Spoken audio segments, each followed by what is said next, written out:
Super star இருக்கிற மேடையில் கொஞ்சம் பயமா இருக்குது.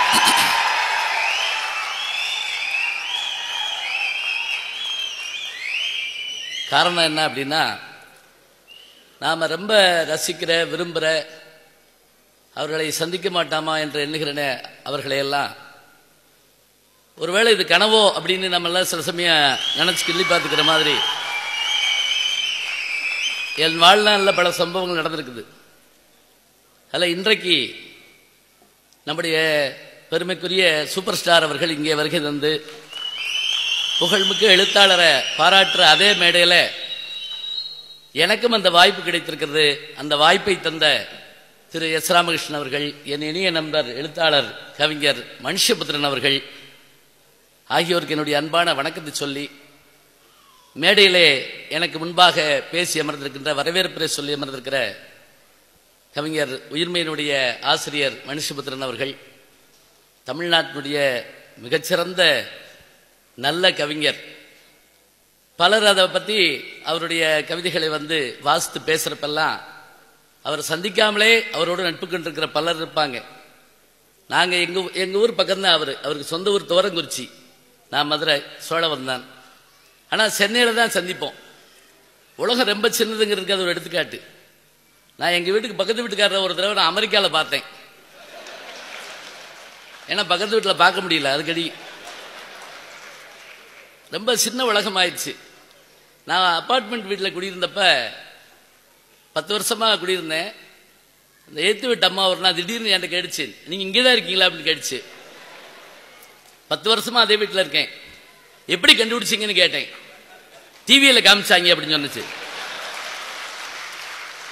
ஜன்னலை திறந்தா என்னைய பார்க்கலாம், ஆனால் நான் சேட்டலைட் வழியாக வந்தால் தான் அந்த அம்மா என்னை பார்க்குறாங்க.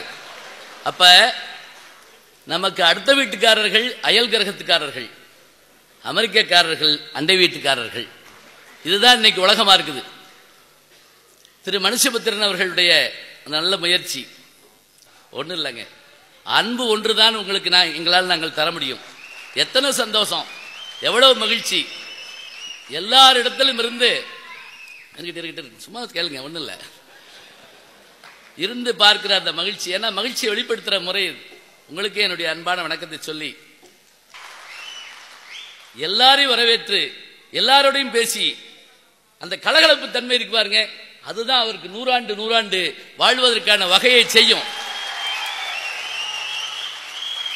அதே போல நல்ல நகைச்சுவையா அதை சந்தோஷமா கேட்டு ரசிக்கணும்.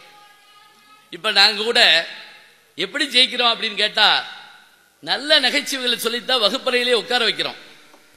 இன்னொன்னு, திரு எஸ் ராமகிருஷ்ணன் அவர்கள் இவ்வளவு பயணப்படுறார், இவர் செய்யறாருன்னா அதற்கு அவருடைய குடும்பத்தார முதல்ல வாழ்த்தனுங்க.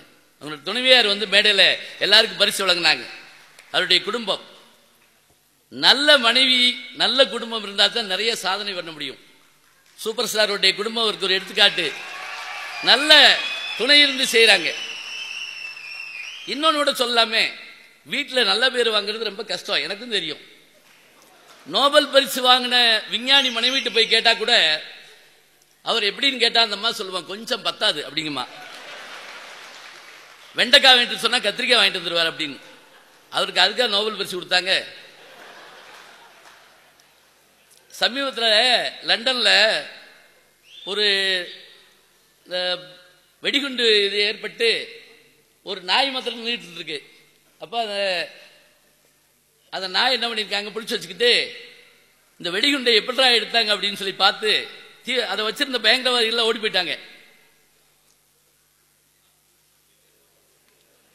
வேண்டும், விடாமல் பயணிக்க வேண்டும். பயணம், எழுத்து, பரிசுகள் நல்லா சொன்னாங்க. பரிசு கூட எதுக்குன்னா, ஓட்டப்பந்தயம் ஓடுறப்ப சிலர் லைம் ஜூஸ் கொடுப்பாங்க, குடிச்சிட்டு ஓடிடணும். லைம் ஜூஸ்க்காக தான் ஓடியாந்தேன்னு சொல்ல மாட்டோம் நம்ம. விருதுகள் என்பவை இடையில் கிடைத்தாலும் உங்களுடைய லட்சிய பயணம் தொடர வேண்டும். எப்போதும் சூப்பர் ஸ்டாரும் தமிழக மக்களும் உலகத்தில் இருக்கிற தமிழர்கள் எல்லாரும் உங்களுக்கு துணை இருப்பார்கள் என்று சொல்லி நல்ல வாய்ப்பை தந்த பெருமக்களை வணங்கி விடைபெறுகிறேன். நன்றி, வணக்கம். எல்லோருக்கும் வணக்கம்.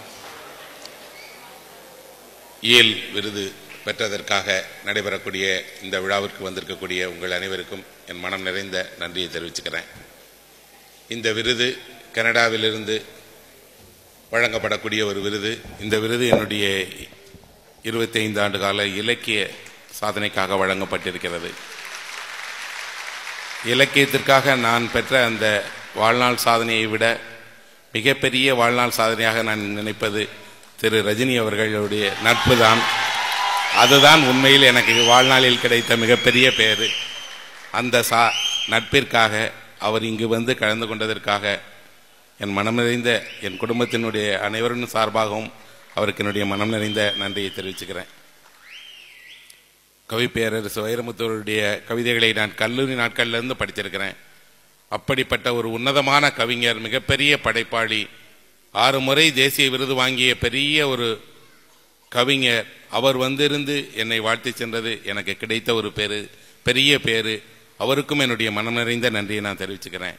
இந்த மேடையில் இருக்கக்கூடிய என்னை உருவாக்கிய எனது இலக்கிய ஆசான் எஸ்.ஏ. பெருமாள் அவர்களுக்கும், எனது வழிகாட்டியான இருக்கக்கூடிய என்னுடைய முன்னோடி படைப்பாளிகளான இறையன்பு அவர்களுக்கும், விஜயசங்கர் அவர்களுக்கும், இங்கு வந்திருக்கக்கூடிய உங்கள் அனைவருக்கும் என்னுடைய மனம் நிறைந்த நன்றி. நான் இங்கே என்னுடைய விருதை பற்றியோ என்னை பற்றியோ பேச விரும்பவில்லை. ஐயா அவர்கள் முதலில் பேசும்போது கேட்டார்களா இல்லையா, இந்த விழாவிற்கு ரஜினிகாந்த் அவர்கள் ஏன் வந்திருக்கிறார்கள் என்று.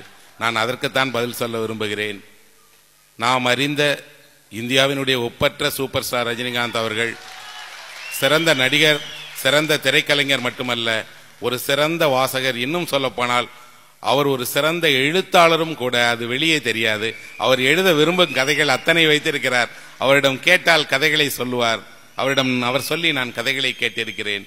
வரலாற்றின் மீது அவருக்கு எப்போதுமே மிகப்பெரிய ஆர்வம் உண்டு. வரலாற்றை தேடி தேடி தெரிந்து கொள்ளக்கூடியவர். பொன்னியின் செல்வனை முழுவதும் வாசித்திருக்கிறார். அதை பற்றி விரிவாக பேசக்கூடியவர். தமிழில் மட்டுமல்ல, கன்னடத்திலும் ஆங்கிலத்திலும் இலக்கியம், வரலாறு, தத்துவம், ஆன்மீகம் என்று தேடி தேடி புத்தகங்களை வாசிக்கக்கூடியவர். அவரிடம் ஒரு நல்ல நூலகம் இருக்கிறது, நிறைய புத்தகங்கள் இருக்கிறது. தமிழ்நாட்டிலும் சரி, கன்னடத்திலும் சரி, அங்குள்ள அத்தனை மூத்த படைப்பாளிகளையும் அவர் நேரில் சென்று பார்த்திருக்கிறார். அவர்களோடு நெருக்கமான ஒரு உறவு இருக்கிறது. தமிழ் இலக்கியத்தோடு உண்மையில் நேரடியான, அந்தரங்கமான, ஆத்மார்த்தமான உறவு கொண்டிருக்கக்கூடிய ஒரு மகத்தான கலைஞர் திரு ரஜினிகாந்த் அவர்கள். அவரோடான ஒரு நட்பு உறவு என்பது ஒரு பெரிய பேரு. ஒரு மனிதனுக்கு தன் வாழ்நாளில் கிடைக்கக்கூடிய ஒரு அரிய பரிசு என்றுதான் அதை சொல்வேன். அதை சொல்றதுக்கு ஒரு சின்ன கதையைத்தான் நான் உதாரணமாக சொல்ல வேண்டியிருக்கிறது. இந்த கதை ஹான்ஸ் கிறிஸ்டியன் ஆண்டர்சன் என்பவர் எழுதிய ஒரு கதை. ஒரு கிராமத்தில் இருக்கக்கூடிய ஒரு விவசாய பெண் வீட்டில் குழந்தையை தொட்டிலில் போட்டுவிட்டு வேலைக்கு போய்விடுகிறாள். அவள் இல்லாத நேரம் ஒரு பாம்பு கடித்து அந்த குழந்தையினுடைய உயிர் பிரிந்து விடுகிறது. அவள் ஓடி வரும்போது அந்த ஊரில் இருக்கக்கூடிய ஒரு யமன் அந்த குழந்தையினுடைய உயிரை எடுத்துக்கொண்டு போவதை பார்க்கிறார். அந்த அம்மா பார்த்த அம்மா பின்னாடியே ஓடி போகிறாள். அதற்குள்ள யமன் வேக வேகமாக கொண்டு போறான். அவள் ஓடி போகும்போது